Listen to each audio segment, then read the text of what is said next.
Hello students. So students, today I am going to give you a best ever 5 techniques to get 70 out of 70 marks in physics within the last 15 to 20 days. Students, आज discuss कर रहा हूँ कि कैसे जो हमारे पास बहुत कम time बचा हुआ है 15 to 20 डेज का टाइम है, इसमें आप किस तरह के किन पॉइंट्स को आप फॉलो करोगे जिससे आपकी फिजिक्स की प्रिपरेशन अपने पीक लेवल पे पहुंच जाए, आप 70 में से 70 आउट ऑफ 70 का कॉन्फिडेंस आप रखें।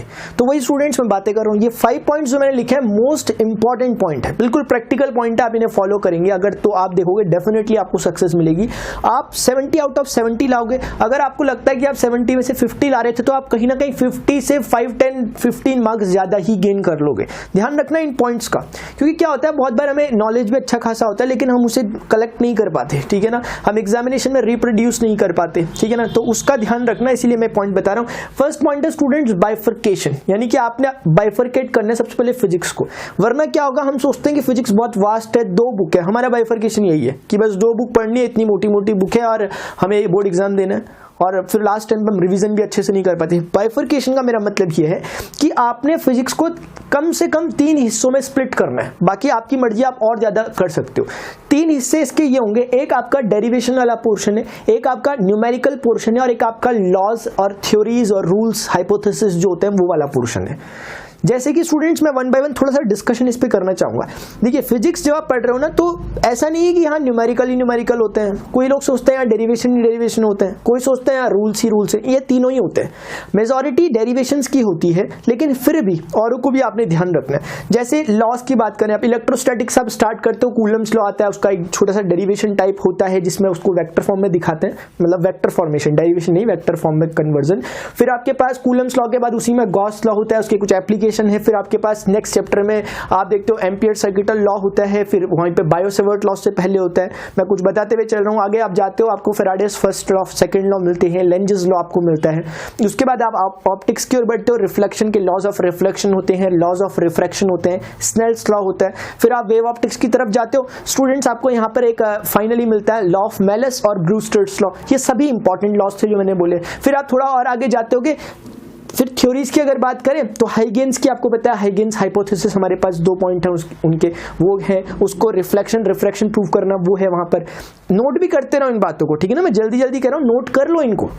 वैसे ही स्टूडेंट्स आगे जाते हो, बोर्स पोस्टुलेट मोस्ट इंपॉर्टेंट है कि बोर की पोस्टुलेट क्या है, वहीं से 1 मार्कर क्वेश्चन बन जाएंगे। बोर कंडीशन क्या है कि angular momentum is equal to integral multiple of h/2π, ऐसे करके mvr is equal to nh/2π, इस तरह से। फिर आप थोड़ा सा और आगे जाओगे, यही बोर की पोस्टुलेट में आपसे डी ब्रॉगली की हाइपोथेसिस पूछ सकते हैं कि lambda is equal to h/mv है, ये हो गया। तो थ्योरीज में बोर्स हो गए, हाइगेन्स हो गए, और ये जो डी ब्रॉगली है इनकी हाइपोथेसिस, इनकी थ्योरीज पूछी जा सकती है ना। और बाकी मैंने लॉज आपको बता दिए कि आपको कूलम्स लॉ पूछा जा सकता है, आपको इस पर बेस्ड क्वेश्चन ना, Coulomb's law, Gauss law, ampere circuital law, Biot Savart law, Lenz's law, Faraday's first law, Faraday's second law, Snell's law, laws of reflection, laws of refraction, ये पूछा जा सकता है, ठीक है। तो ये एक पोर्शन है, इसको आपने जितने आपके फिजिक्स की बुक में लॉज हैं, जितने मैंने बताए मोस्टली बता दिए। अब आप और ज्यादा थोड़ा फिल्टर करना कि और कहां कहां आपकी फिजिक्स में सिर्फ देखना लॉज कहां कहां है, इससे आपके 1, 1, 2, 2 मार्कर की श्योरिटी हो जाती है, ठीक है ना। एक काम आप बाइफर्केशन में ये करोगे, एक बाइफर्केट आपने रूल्स की तरफ उस पे कर दिया, रूल्स, थ्योरीज, लॉस, इसमें आ गए। सेकेंड है डेरिवेशन। स्टूडेंट्स मैंने देखा है बहुत सारे स्टूडेंट का क्या रहता है ना कि उन्हें एग्जैक्टली याद होता है कि इलेक्ट्रोस्टैटिक में कितने नंबर ऑफ डेरिवेशन है, करंट इलेक्ट्रिसिटी में कितने नंबर ऑफ डेरिवेशन है, मैग्नेटिज्म में कितने नंबर ऑफ डेरिवेशन है, बिल्कुल उन्हें टिप्स पे याद रहता है कि इस वाले लेसन में 5 है, इसमें 6 है, इसमें 7 है, और वो मन ही मन में कर लेते हैं कि अच्छा ये वाला ये वाला ये वाला ये। उनको बहुत हेल्प मिलती है जब वो एग्जामिनेशन में एक दिन पहले प्रिपेयर कर रहे होते हैं। इसलिए आपने करना तो कायदे से यही चाहिए कि आपको बिल्कुल इतना ज्यादा फैमिलियर हो जाना चाहिए कि आपको पता हो कि हर चैप्टर में कितने डेरिवेशन है, बिल्कुल आपको पता हो स्टोरी की फॉर्म में। लेकिन अगर आपकी प्रिपरेशन नहीं हो पाई थी अभी तक की, तो आपके पास एक काम है कि आप क्या करना, अब सब डेरिवेशन करने का बिल्कुल भी टाइम नहीं है, अपने पास बहुत कम टाइम बचा हुआ है। आप अब ये करना, मोस्ट इंपॉर्टेंट डेरिवेशन करने हैं, ठीक है ना। अब मैं इसके जस्ट बाद अगर मुझे लगेगा कि स्टूडेंट को मोस्ट इंपॉर्टेंट डेरिवेशन चाहिए, मैं लिख के नहीं दूंगा, मैं मुंह से बोलूंगा, यहां से आप सब नोट करोगे और मैं बोलूंगा थोड़ा जल्दी जल्दी, ताकि पूरा फर्स्ट बुक और सेकंड बुक 2 हिस्सों में कवर करूंगा। मोस्ट इंपॉर्टेंट डेरिवेशन मुंह से बोलूंगा, यहाँ फर्स्ट के और सेकंड के भी बोलूंगा, 2 अलग अलग वीडियो में कवर करूंगा। अगर आपको लगता है कि होना चाहिए ऐसा तो आप कमेंट कर देना, ठीक है। फिर भी मैं बता रहा हूं कि आपको मोस्ट इंपॉर्टेंट डेरिवेशन करने, अगर चलो आप मेरे से नहीं सुनना चाहते तो आपके पास एक तरीका है कि आप क्या करना, प्रीवियस ईयर से एनालाइज करना, प्रीवियस ईयर में जितने देखना डेरिवेशन क्या है नोट करते रहो, नोट करते रहो, नोट करते रहो, ठीक है ना, ऐसे करना। तो आपने डेरिवेशन को अलग कर लिया, जिन्होंने पहले से प्रिपरेशन कर रखी है उन्हें रिवाइज करो। थर्ड पोर्शन है न्यूमेरिकल का। अब स्टूडेंट्स को कुछ को क्या लगता है कि न्यूमेरिकल्स नहीं आते तो फिजिक्स नहीं आती, ऐसा नहीं होता। ये ना कॉम्प्लीमेंट्री है एक दूसरे के, डेरिवेशन, न्यूमेरिकल, लॉजिक सब मिलकर तो फिजिक्स बनाते हैं। फिजिक्स को सब्जेक्ट के तौर पर नहीं देखना आप, तो खैर आपका एग्जाम आने वाला है, आप सब्जेक्ट के तौर पर ही देखो फिलहाल। तो न्यूमेरिकल्स की अगर स्टूडेंट्स बात करें ना, तो न्यूमेरिकल कंप्लीटली फॉर्मूला बेस्ड आते हैं, फॉर्मूला बेस्ड बिल्कुल, क्योंकि ना इसमें बायोलॉजी वाले भी पेपर देते हैं फिजिक्स का, तो ऐसी हाई-फाई मैथ्स यूज नहीं होती, उतनी मैथ्स यूज होती है जो रिक्वायर्ड है फिजिक्स के लिए, छोटी मोटी डिफरेंशिएशन। ऐसा नहीं कि बहुत खतरनाक सा डिफरेंशिएशन आपको दे दिया जाएगा, ऐसा नहीं कि इंटीग्रल आपको बिल्कुल दे दिया जाए, लिमिट एज अ सम आप करो, यहाँ पर इंटीग्रल लगाओ आप, है ना, बाई सब्सटीट्यूशन करो, ऐसा कुछ नहीं देते हार्ड एंड टफ।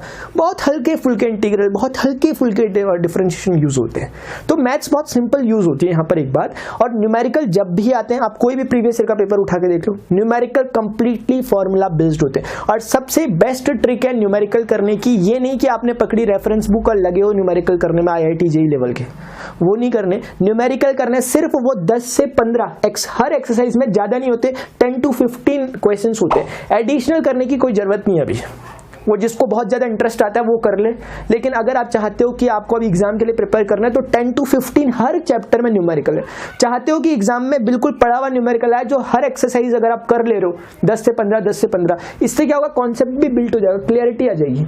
ये मत सोचना न्यूमेरिकल करते समय कि अभी हम न्यूमेरिकल पढ़ रहे हैं फिर डेरिवेशन कब करेंगे। सबसे पहला काम है लॉस पढ़ो उस लेसन से रिलेटेड, उसके बाद मोस्ट इंपॉर्टेंट डेरिवेशन करो, और आप देखोगे न्यूमेरिकल्स भी पीछे मोस्ट इंपॉर्टेंट डेरिवेशन पे ही बने हैं और फॉर्मूला बेस्ड है, कंप्लीटली फॉर्मूला बेस्ड होते हैं।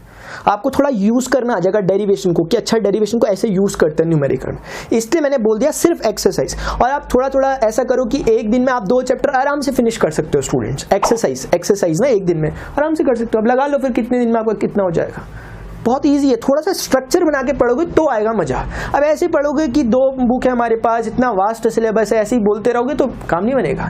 तो मैंने बाइफर्केशन में बताया, एक आपको रूल्स, थ्योरीज, लॉस को एक तरफ रखना है, दूसरे उसमें आपको डेरिवेशंस, मोस्ट इंपॉर्टेंट डेरिवेशंस जितने होते हैं, वैसे जिसने सारे कर रखे हैं बहुत बढ़िया, लेकिन जिसने नहीं कर रखे हैं प्रीवियस ईयर में से सेलेक्ट कीजिए, मेहनत कीजिए।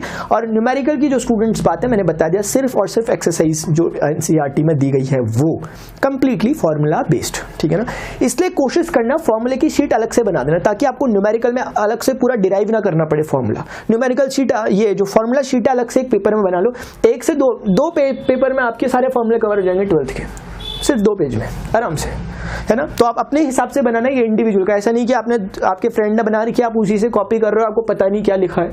अपने हिसाब से बनाना फॉर्मूला शीट, आपको समझ में आना चाहिए बस। थर्ड थिंग है राइटिंग स्किल्स पर ध्यान देना, क्योंकि ना इसमें कुछ बच्चे ऐसे भी होते हैं जो कंपटीशन की प्रिपरेशन कर रहे होते हैं साल भर, अब उनकी ना राइटिंग जो प्रैक्टिस होती है थोड़ी छूट जाती है।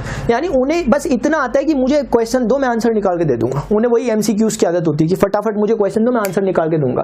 उनका प्रोसेस जो रहता है उसकी अप्रोच ठीक नहीं रहती, और इसमें न्यूमेरिकल, इसमें क्वेश्चन में आपके कटिंग मार्क्स जो ऐसे स्टूडेंट हैं जो सिर्फ आंसर निकालते हैं, क्योंकि टीचर को वहां नहीं पता कि आप कितने बड़े धुरंधर हो, आप कितनी अच्छी प्रिपरेशन कर रहे हो, आप AIR 1 हो और कौन हो। उन्हें दिख रहा है कि अप्रोच क्या स्टूडेंट, उन्हें ये लगेगा कि बगल वाले से देख लिया, सिर्फ आंसर कॉपी कर लिया और हमारे सामने रख दिया, है ना, तो टीचर नंबर काट देंगे, स्टेप मार्किंग के आपके मार्क्स कट जाएंगे। वहीं अगर उल्टा हो, आपका आंसर भले ही पूरा ना आ रहा हो लेकिन स्टेप मार्किंग आपकी सही हो, यानी कि 4 स्टेप में अगर क्वेश्चन हो रहा था, शुरुआत के 2 स्टेप भी आपने सही लिखे, टीचर्स उसमें लीनियंट मार्किंग करेंगे, अच्छा कुछ करेंगे और आपको मार्क्स देंगे वहां पर, है ना। तो इसलिए राइटिंग स्किल्स पर ध्यान देना। टॉपर शीट हमेशा आती रहती है, आप देखते होंगे सैम्पल पेपर में, वहां पर भी अपने टीचर्स की हेल्प से या फिर टॉपर शीट से देख लीजिए, अब तो टाइम नहीं है। टॉपर शीट से आप देख लीजिए कि किस तरह से लिखना है, किस तरह से रिप्रेजेंट करना है, जितना बोला गया टू द पॉइंट उतना ही बोलना है। ये नहीं कि आपने पूरी कहानी सुना दी और जो उन्होंने पूछा वो बताया नहीं, वो तब करना जब कुछ भी ना बचाओ आपके पास बोलने के लिए, तो थोड़ा बहुत इधर उधर से करके उसके रिलेटेड टॉपिक को लिंक कर देना। कोई क्वेश्चन आया, मान लिया आपको समझ में आ गया कि क्वेश्चन इस चैप्टर से और आपको पता चल गया इस टॉपिक से है, तो कम से कम उसका फॉर्मूला एटलीस्ट लिख दो उस पे। अगर आपको दिख रहा है कि ये फॉर्मूला तो यूज हो रहा है, भले ही नहीं कर पा रहे, फॉर्मूला एटलीस्ट लिख दो। ऐसा नहीं कि आप ब्लैंक छोड़ कर गए, ब्लैंक का टीचर चाहते हुए भी आपको नहीं दे पाएंगे नंबर, है ना, लेकिन कुछ लिखोगे तो टीचर को लगेगा कि अच्छा परफॉर्मेंस था अभी तक, तो इसको कुछ करते हैं यहाँ पर, वो एक चांस है वहाँ पर। इसलिए राइटिंग पर भी ध्यान देना, इसलिए जितने डेरिवेशन है लिख लिख कर करने और ऐसा सोच के करना कि एग्जाम में मैं बैठ के कर रहा हूँ या कर रही हूँ, ठीक है। रिवीजन इंपॉर्टेंट है, जैसा आपने डेरिवेशन कर लिया, अब ये नहीं कि कर लिया तो बस आप सोच रहे हो कि एग्जाम में देख के आएंगे, ऐसा गलती से भी मत करना, क्योंकि आप करते रहोगे कुछ छोटे छोटे लूप होल्स क्रिएट होते रहेंगे। आप जैसे जैसे आगे बढ़ते रहोगे आप देखोगे कुछ चीजें आप स्लिप हो रही है माइंड से, और वही चीजें जो एग्जाम में स्लिप होगी उन्हीं को आपने पकड़ना है। इसलिए ये तो मान के चलना कि जो भी पढ़ रहे हो वो भूलोगे, बस आपका काम यह है कि रिटर्न करके देखना है वो जो भूली हुई चीजें वो कौन थी आखिर, क्योंकि पहली बारी में नहीं पता चलेगा मैं कौन सा भूलूंगा। इसलिए रिविजन मस्ट है। फोर्थ, ये लास्ट थिंग है, फिफ्थ पॉइंट है ये एनालिसिस। बहुत बार कहता हूं एनालिसिस मस्ट है। स्टूडेंट्स एनालिसिस किसके साथ, ये जो एनालिसिस है ये इसके साथ कि आपके प्रीवियस ईयर में क्वेश्चन कैसे बनते हैं, है ना। मैंने कुछ एमसीक्यू सीरीज कराई है और मैं साथ में एक काम और कर रहा हूं कि जो आपकी ये मॉडर्न फिजिक्स का पोर्शन है, dual nature of matter, radiation, atoms, nuclei, इन्हें कोशिश कर रहा हूं कि फिनिश कर दूं आपके एग्जाम आने से पहले पहले। तो आप उसको साथ साथ देखते रहो ताकि वो पोर्शन तो आपका क्लियर हो जाएगा कॉन्सेप्ट के साथ, है ना। फिर तब मैं अगर उनमें एमसीक्यू कराऊंगा आपको उसका मजा ही कुछ अलग होगा, क्योंकि मैंने भी डिटेल लेक्चर नहीं बनाया, इसलिए मुझे एमसीक्यू बनाने में थोड़ा ये हो रहा है कि बच्चे कहां से करेंगे, क्योंकि मैंने तो पढ़ाया नहीं उन्हें डिटेल में भी, इसलिए मैं डिटेल लेक्चर पर पहले फोकस कर रहा हूं। और आपकी अगर प्रिपरेशन अच्छी है ऑलरेडी तो आप बता दीजिए, फिर मैं एमसीक्यू दे देता हूं डायरेक्ट, ठीक है ना। हाँ, तो ये स्टूडेंट्स कुछ पॉइंट्स है जिन्हें आपने फॉलो करना है। मेरे मन में प्लानिंग उठ रही, जैसे कि मैं बार बार कह रहा था कि वन शॉट, उसका मतलब मैं ऐसा करूंगा कि अब आप मुझे ये बताना कि चैप्टर वाइज डेरिवेशन बताने हैं कि पहली बुक के डेरिवेशन बता देना एक साथ। पहली बुक के एक साथ बताऊंगा, कम से कम लग जाएंगे 20, 25, 30 मिनट एक साथ बताने में, और मैं बिल्कुल डिक्टेट करूंगा आपको, ठीक है ना। हाँ, ये स्टूडेंट्स पॉइंट्स को फॉलो करते हो डेफिनेटली बहुत अच्छा आपके साथ होने वाला है, इनको जरूर फॉलो करना। इन पॉइंट्स को कहीं भी स्टिक कर लो अभी और अपने दिमाग में बैठा लो, ज्यादा बेहतर रहेगा। जो मैंने बोला फर्स्ट पॉइंट बहुत इंपॉर्टेंट है, सबसे पहले अपनी जो स्टडी है उसे स्प्लिट कर दो। ऐसा नहीं कि फिजिक्स इतनी बड़ी है, फिजिक्स को आप स्प्लिट कर दो और फिर उसे करना, ठीक है, जितने मैंने पॉइंट्स थे। अगर स्टूडेंट्स आपको लेक्चर इन्फॉर्मेटिव लगा तो जरूर इस वीडियो को लाइक करना, और अदर नीडी स्टूडेंट्स जो स्ट्रगल कर रहे हैं फिजिक्स के साथ उनके साथ इस वीडियो को जरूर शेयर करना। स्टूडेंट्स फिलहाल अभी के लिए इतना ही, मिलता हूं अपने नेक्स्ट लेक्चर में, और जो वो dual nature of matter, radiation, atoms और जो इसके आ रहे हैं फिजिक्स के लेक्चर, इन्हें कंटिन्यू रखना। एग्जाम आने से पहले पहले आप देखोगे कि बहुत अच्छा आप इसमें कर दोगे और आपकी अच्छी प्रिपरेशन हो जाएगी, ठीक है। तो स्टूडेंट्स फिलहाल अभी के लिए इतना ही, मिलता हूं अपने नेक्स्ट लेक्चर में। Till then goodbye, have a great day.